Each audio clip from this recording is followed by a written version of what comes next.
Good evening. I'm Nisa. This is CTV News at 5. Tonight, Infill information. After some contentious meetings, Council approved a handful of changes to the zoning bylaw this week. An Edmonton woman whose car was damaged by a fallen tree branch wants the city to speed up its investigation. And the newest Oiler, nicknamed Iceman, says he's pumped to be in the city that topped his list of places to play.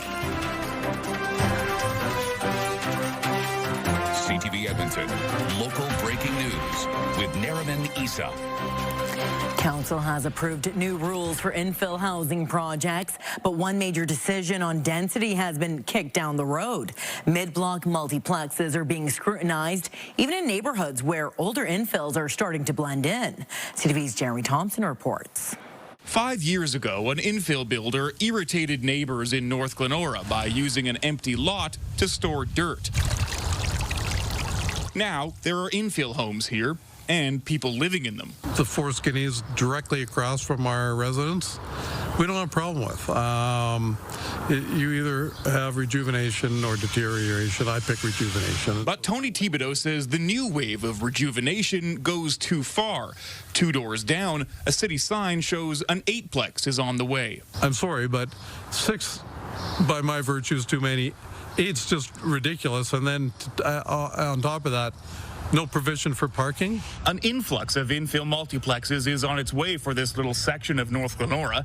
10 units are going in on this corner lot here, and just across the street, another 7 units are going in right there. In all, I count 4 single-family homes being replaced by 31 units, with the potential for even more. This man had issues with how the house beside his was demolished. He's moving his family out of the neighborhood before construction on the 7-plex begins. This is a free-for-all right now. You can pretty much do whatever you want. So there's a lot of builders out here who are just throwing money, they're grabbing land, they're knocking down houses without following the rules. After 3 days listening to Edmontonians at a public hearing on infill, Council approved a handful of changes to the zoning bylaw this week. The maximum length of infill buildings shrunk by 5 meters. They must be further from the property line, adding space between buildings. They're allowed only 2 side entrances, and the facade facing the street needs to look more like a house, with more windows and covered doorways. The build form has been reduced, and that's pretty much the primary concern that we heard all along the line. But 8 units are still allowed on one lot. A new council will continue that debate in early 2027 after another round of community consultation. Jeremy Thompson, CTV News, Edmonton. And later tonight, we will get an update on a central Edmonton infill housing project. Blatchford plans on adding hundreds of new homes to the old airport site once complete. Well, an Edmonton woman is down hundreds of dollars after a tree branch fell on her car. Erin Dodd says a large branch fell and destroyed her car windshield nearly 2 weeks ago. Dodd says long before it broke, her neighbors had reported the damaged tree to the city. She says she's paid nearly $500 to replace the windshield. Dodd has now filed a claim through the city. She says it's the city's responsibility to maintain trees and believes she should be compensated. This is city, right? Like, in considering there's a problem, like they knew there was a problem, and thank God it was only my car. What if it was a person or me getting out of the car? If it was right in front of my steering wheel. The city says the investigation into the claim will take up to 4 months. A senior has been charged with impaired driving after a police officer and his service dog were struck by a car. It happened last month in the area of 106th Street and 106A Avenue just after 1:30 in the afternoon. Police say they were attempting to arrest a driver and a passenger accused of stealing a car when an unrelated car hit an officer and his service dog. Now, the officer needed surgery and is recovering. The dog had minor injuries. A 77-year-old man is facing 2 impaired-related driving charges. The 2 people in the other car were also arrested. Alberta now has the most measles cases in North America on a per capita basis. That's worrying for medical experts who say summer events could push case counts higher. New numbers today show Alberta's cases have climbed to 1,246. There were 16 new cases overnight, all in the North Alberta region. Now, Ontario has reported more than 1,900 measles cases since October, but that province has 3 times the population of Alberta. The U.S. has just under 1,300 confirmed cases. Former Edmonton Medical Officer of Health, Dr. James Talbot, says Alberta has even outpaced India on a per capita basis. That country has approximately 10,000 measles cases with a population of 1.4 billion people. With the recent rain, Edmonton is seeing an increase in mosquitoes. The city says the mosquito count was low heading into the spring, with little to no mosquitoes in April and heading into May. Now, with all the recent rain, mosquitoes are hatching in droves. The city's entomologist says they won't be bad for much longer. They'll probably hang around for about another week or so, but unless we get additional precipitation and additional hatching following after that, the numbers will likely drop again. The city says the mosquitoes that are out now are a mix of Edmonton's usual summer and spring species. Alberta Fish and Wildlife says it won't intervene after a moose was spotted in South Terwilliger this morning. Maddie, you gotta calm down. You're scaring it. People saw the moose walking through South Terwilliger Park by the soccer nets, and it also took a dip in a nearby pond.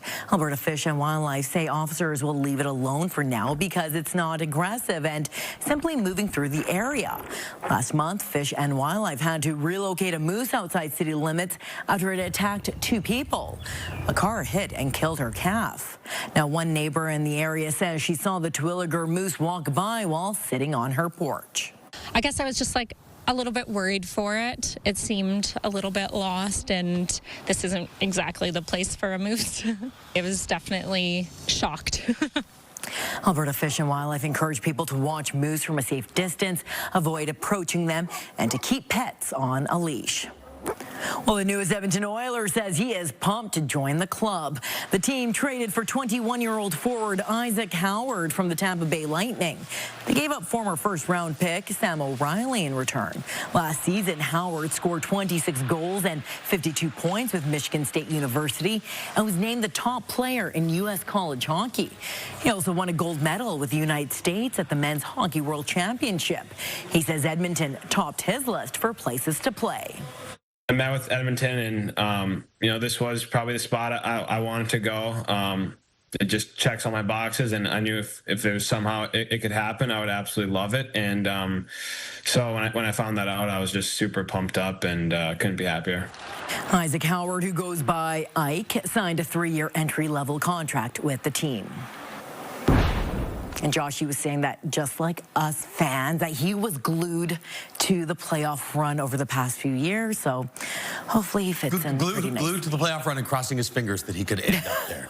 One day, just play right next to McDavid, hey? All right, let's talk weather. Not a bad day out there today. No, a couple sprinkles in a few neighborhoods earlier in the day today. There may still be 1 or 2 neighborhoods that get a shower here before the evening is done, but I think most areas are going to stay dry for the rest of tonight. We're at 24 degrees. That's well below yesterday's high of 32, which was 2 degrees off a record. Today, 10 degrees off a record, but right around average, 24 and 13, the averages for this time of year, and 24 and 13 for the high and low today. We'll show you the radar map in a second. But first, take a look outside through the lens of the CTV drone, and that is the view looking north. As you can see, there is a little bit of cloud cover that is built up over areas around Edmonton through this afternoon. The sun's kind of been breaking in and out of those clouds through most of the day. No really active weather in and around the city, but we do have some severe thunderstorm watches for the areas in yellow here further to the south. Pink zone still under a heat warning. That'll probably be gone by tomorrow. And then southwest of Red Deer, you've got a severe thunderstorm warning. There was a severe thunderstorm right there. That's now weakened significantly. Looks like it was producing some sizable hail. It's this storm here now that has prompted that warning. You notice Red Deer's getting some showers and some heavier pockets of rain, but looks like the worst of those storms are going to pass by, and it's mainly through the next couple of hours, areas here east of Red Deer that we'll be keeping a close eye on for the potential for some severe storms. In the Edmonton area, look to the west. Yeah, there's a little cell there. that has popped up around Lake Wabamun. It is moving off to the east, so this may graze parts of the Edmonton region in the next hour or two. It's probably an hour and a half, 2 hours away. Then we'll get some clearing overnight tonight. 12 degrees tomorrow morning and about 22 with some increasing cloud and some wind gusts tomorrow afternoon. Full look 5 and 10 day in just a few minutes. Thank you, Josh. Well, coming up next, a construction check-in on a sustainable neighborhood in Edmonton. The talk has been that it's not going as fast as people think it should be going. But there's people living here. We have 300 homes either constructed or under construction right now. Programming brought to you by James H. Brown Injury Lawyers, the heavy hitters of injury law. You're watching CTV News at 5. Construction is booming in Blatchford. Edmonton's renewable energy-powered neighborhood is being built on the former city centre airport. CTV's Connor Hogg was there today, seeing the progress and hearing what the neighborhood is like from people already living there. I didn't know what exactly to expect when I moved here because obviously it's still growing. Emily Taylor moved to Blatchford 1 year ago, taking the plunge despite decades of construction still to come. Even in the year I've been here, there's been a huge number of new developments that have gone up. While the neighborhood has faced several construction delays over the years, city officials say work in Blatchford is now full steam ahead. The talk has been that it's not going as fast as people think it should be going. But there's people living here. We have 300 homes either constructed or under construction right now. It's mostly townhouses for now, but soon there will be more diverse options. Project development manager Tom Lumsden says more affordable options are also coming. A 72-unit apartment building will open next year, and condos priced around $360,000 will be available. Once we see some more vertical, that'll be a real turning point for the community. Lumsden says Blatchford will also be getting its first retail space in the next few years. The mixed-use buildings known as Blatchford Market will be built by the new Nate LRT stop. Former airport runway is being ground up to be reused in both Blatchford and Yellowhead Freeway construction.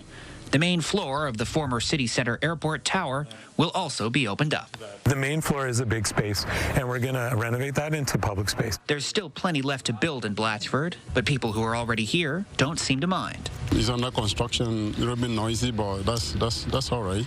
It's just going to be temporarily, right? Obviously, if you're on the outskirts in that transition year when they're still going up, it's going to be a little bit inconvenient. Inconvenience is not a problem for Blatchfordites, with a walking group that monitors weekly construction progress. This building has just popped up out of nowhere, and that building is getting the facing on. Building Blatchford is becoming something of a spectator sport. Connor Hogg, CTV News, Edmonton.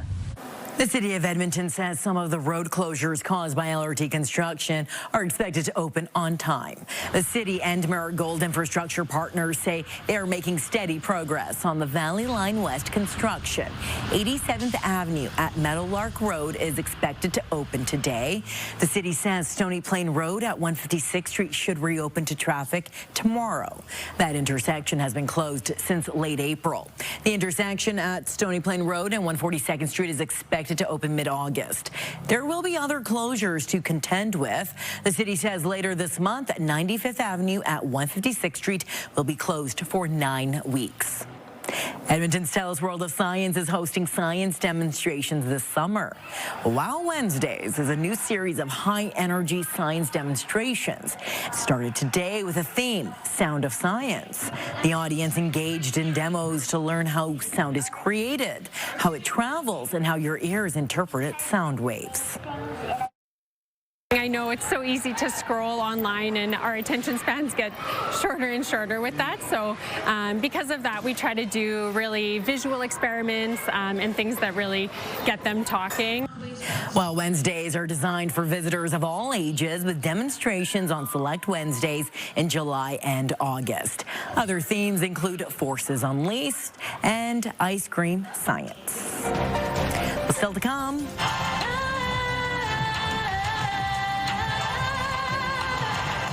Edmonton Snow Valley Ski Hill is becoming a musical festival hotspot this summer.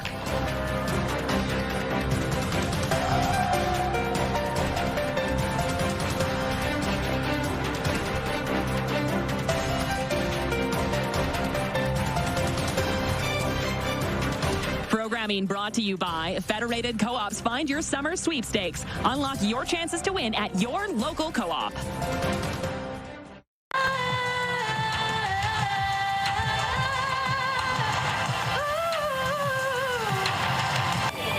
Music, art, and poetry are coming together in the River Valley this summer. The Sounds from the Valley concert series began last night with a performance from Edmonton-based Métis singer Robin Sisek. The free event happens every Tuesday night at the Snow Valley Ski Club starting at 7. Each show will feature a concert, poetry readings, and visual art.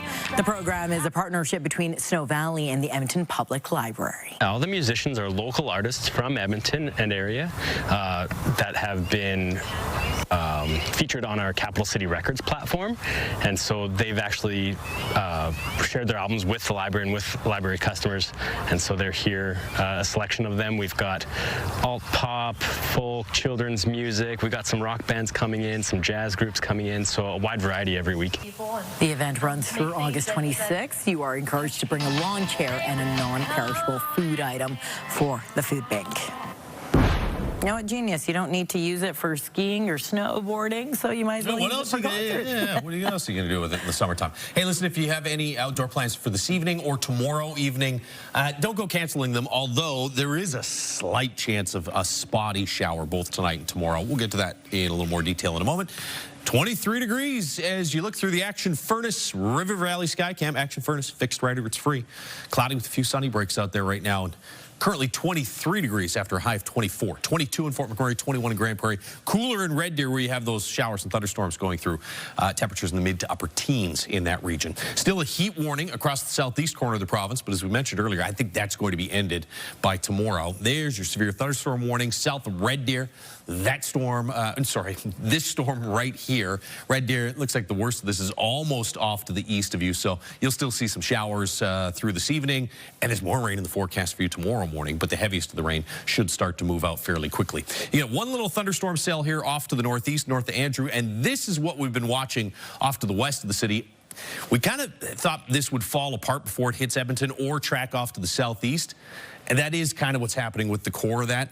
I don't think that's coming through, but there may be somewhere around 7 p.m. One or two sort of isolated showers in a couple of neighborhoods. Nothing that should rain out any evening plans that you have. This is all developing on the south side of this big upper level low. There's the cold front trailing behind it. So out ahead of this, you had that kick of heat. Got up to 32 degrees yesterday. All that heat's over southeastern Alberta, Saskatchewan, and Manitoba today. Cooler air has started to press in from Edmonton north, and we'll be in that cooler flow again tomorrow with a high of about 22 on the way for tomorrow. Risk of thunderstorms east of Red Deer into east central Alberta through the late afternoon, evening hours, but by mid-evening, that should all be off into Saskatchewan. There are severe thunderstorm watches. We'll have to keep a close eye as those storms move east. There's the potential they strengthen. By mid-evening, there's still some showers up in northeastern Alberta, but here in Edmonton, that looks pretty dry. All those showers tomorrow morning past south of the city, but Red Deer, Camrose, Wetaskiwin, and south, you get some showers to start the day. And then this is going to be the best shot at seeing some isolated showers and thunderstorms often in northeastern Alberta. Here in the city, I think we'll get a little bit of increased cloud cover, and anything that does develop is going to be really hit and miss. 13 degrees in Fort McMurray tomorrow morning. 10 for Grand Prairie. We'll be in the 11 or 12 degree range. Red Deer, Lloydminster, and Edmonton areas. Low 20s across the northeast. As we said, best chance for scattered showers and thunderstorms up around Cold Lake. Grand Prairie, maybe a scattered shower, but it should be dry for most of the day. Just mostly cloudy at about 23 or 24 in the Peace Country. And then low 20s in Lloydminster. Red Deer, about 20 degrees. Coronation, 17. Red Deer, you're done with the showers. I think by midday, you'll see some sunny breaks in the afternoon. Coronation area, yeah, it could hang on into the early afternoon hours. 20 degrees, 9 p.m. here in the Edmonton region. As we said, in the next hour and a half to 2 hours, there might be a spotty shower, but then we'll get some clearing overnight tonight. 12 degrees tomorrow morning. Wind to be light to start, gusting to about 30 or 40 kilometers per hour with a high of 22 tomorrow afternoon. Then back to 26s for Friday and Saturday. Not quite as hot as yesterday, but back above average. Thank you, Josh. The Buy Canadian movement has led to an expansion for a historic Canadian chocolate company. For the first time in its 118-year history, Purdy's chocolates will be sold outside its own stores at Save On Foods. Purdy says as soon as U.S. tariffs on Canadian products became an issue, interest in the company spiked. Website traffic jumped more than 200%. Well, when we return, getting a head start on items needed to keep vulnerable folks warm this winter. It's time-consuming, but it's worth it. Programming brought to you by James H. Brown Injury Lawyers, the heavy hitters of injury law.